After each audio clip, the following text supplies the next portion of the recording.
Uno de los episodios más importantes dentro de la historia de nuestro país es sin duda alguna la Revolución Mexicana, siendo este un gran acontecimiento político y social con el cual se inició una transformación y un nuevo proceso de construcción nacional. Dicho evento dio inicio el 20 de noviembre de 1910, cuando el pueblo mexicano empuñó sus armas en contra del régimen de Porfirio Díaz. En 1875, el régimen Porfirio Díaz tomó la decisión de postularse en las elecciones presidenciales de ese año. Era la tercera vez que intentaba llegar al poder, pero en esta ocasión competía contra Sebastián Lerdo de Tejada. Díaz, al no estar de acuerdo con tener competencia, dirigió una campaña en contra de Lerdo, acusándolo de realizar modificaciones legales para facilitar su reelección. Así comenzó un periodo de guerra civil que llevaría a la salida de Lerdo de Tejada y el ascenso del general Díaz a la presidencia.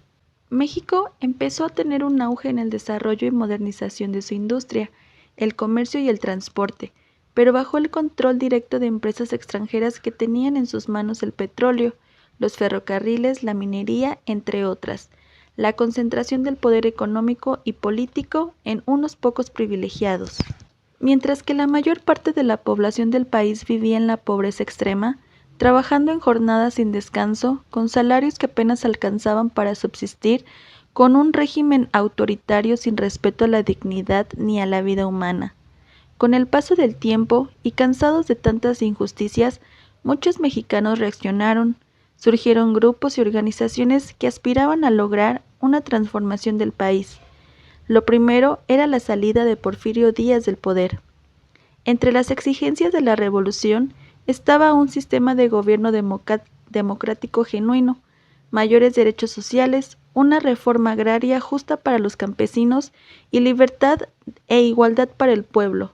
Lo anterior, debido a las tierras de labranza estaban concentradas en pocas manos, que formaban grandes latifundios de terratenientes extranjeros y nacionales. La figura de Madero es emblemática para el movimiento revolucionario. Las ideas liberales aprendidas desde la infancia lo impulsaron para buscar una mayor justicia social en México, por lo que en 1901 se comprometió con las ideas del Partido Liberal y difundió el periódico Regeneración de los Hermanos Flores Magón, y en 1904 dio inicio a su carrera política. Funda el Club Democrático Benito Juárez y para difundir los postulados organizó el periódico El Demócrata, en donde colaboraba con artículos sobre derechos humanos, sufragio y libertad. En octubre de 1908 publica el libro La sucesión presidencial de 1910, donde criticaba al entonces presidente de México, Porfirio Díaz, quien había estado por más de 30 años en el poder, y demanda elecciones libres, libertad de expresión y de asociación. Conoció e intercambió ideas con los principales intelectuales, periodistas y líderes opositores del régimen porfiriano, organizando un plan para elecciones. El 22 de mayo de 1909, por iniciativa de Francisco I. Madero, se creó el Partido Nacional Antirreeleccionista, cuyo lema era sufragio efectivo, no reelección. Su objetivo principal era participar en las elecciones presidenciales de México contra la reelección de Porfirio Díaz.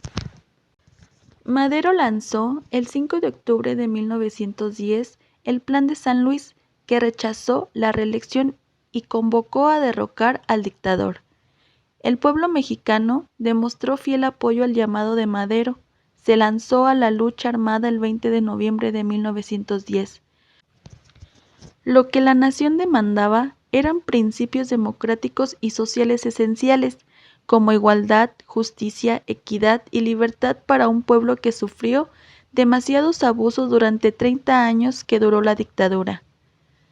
Dentro de los grupos que se unieron a la lucha se encontraban campesinos que reclamaban su derecho a la propiedad de tierras, obreros que reclamaban justicia social y por las clases medias que pedían libertad política.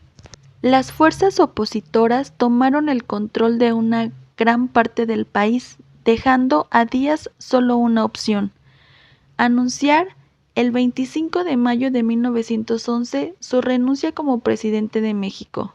Días después, Francisco I. Madero entró victorioso a la Ciudad de México el 7 de junio de 1911 rumbo al Palacio Nacional, dando término al Porfiriato. La Revolución Mexicana de 1910 dio lugar a la Constitución Política de los Estados Unidos Mexicanos de 1917, la cual reformó la del 5 de febrero de 1857. Aún no rige. Esta Carta Magna asentó los cimientos para recuperar la paz en la vida institucional. Contiene los ideales, anhelos y aspiraciones de la nación mexicana. CECITE Guanajuato. Secretaría de Educación de Guanajuato. Guanajuato. Grandeza de México. Gobierno del Estado.